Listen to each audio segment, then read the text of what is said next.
Okay, so I'm making this really quick video on how to label your self-portrait in terms of lights and darks.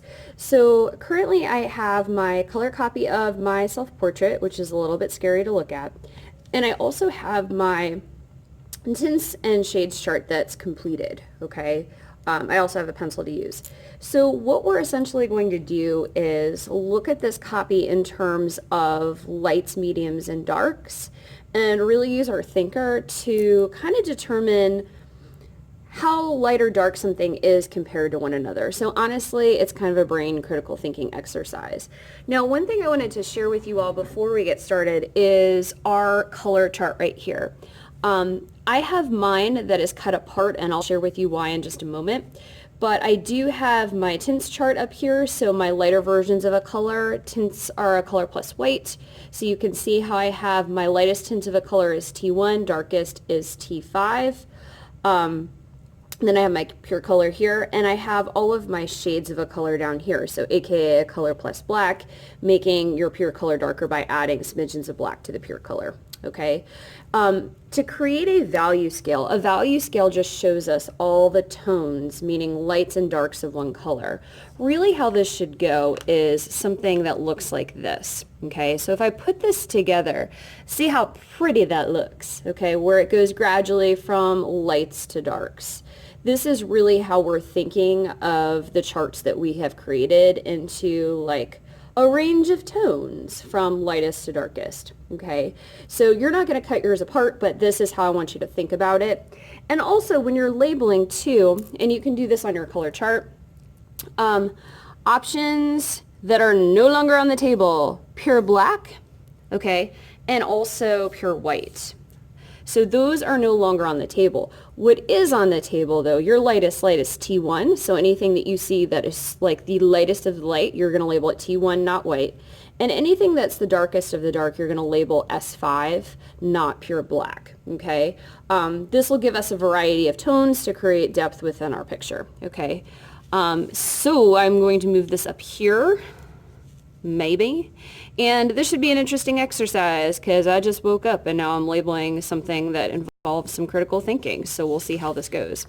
So the first thing that I think for kids and really for me that's easiest to identify is the lightest light and the darkest dark within your picture. Okay, now you're looking at this in color, which makes it a little bit confusing. So what you have to do is just imagine that this is in grayscale with just different grays. And just let's kind of think of it logically and how things compare. So what would you say my lightest light is in this particular picture? I'm thinking just by looking at it, like some eyeball action right here. It's like these little glints of white in the eyes. I think I'm actually going to label it as T1. Okay, I'm actually going to draw a little line because it's like the smallest shape ever. Okay, so my lightest light per my color chart is T1. This is kind of matching that in my mind. I have like the smallest eyeball shapes here ever. Okay, is there anything else in here that is that lightest light? I'm almost thinking, believe it or not, that might be it, but let's talk about darkest dark and then we'll come back to our T1, okay? So lightest light, I think glints of the eyes, check and check, okay? What is our darkest dark here that we could label as S5? Darkest dark, I think, is also easiest to pick out. What would you say within here is our darkest dark? When I'm looking at it, I'm thinking possibly these shadowy areas here. So I'm going to label this as S5. This little shadow here, S5, S5, sweet. Okay, anything else? No. Okay, I'm going to stop it there. Now, let's go back to our T1. So all of these middle range tones are very tricky to identify because it's a bit subjective, meaning how you think about it might be a little bit different than how I think about it. So we'll kind of think about it logically together. We've labeled this little tint in the eye as T1. So this is the lightest.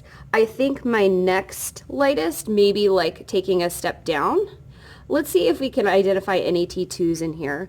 My next lightest that might be a little bit darker than this eye glint, would you agree that maybe this area right here, possibly with this area right here, are similar in tone, maybe even the same tone? Maybe we could label this as T2, because I believe this is very similar, this and this is very similar to this, okay? So I'm going to label this area right here as T2, possibly with this right here. Anything else that's sort of that similar light tone, I'm not really seeing anything. I think we're ready to move on to something else. Now, what would you say would be our next lightest? So moving like one notch darker, so maybe T3 scale. I think my next lightest in here would be maybe the overall face shape. I'm thinking that might be my next darkest. Okay, so like maybe a notch or two darker than this. So if this is T2 right here, would you say that this is a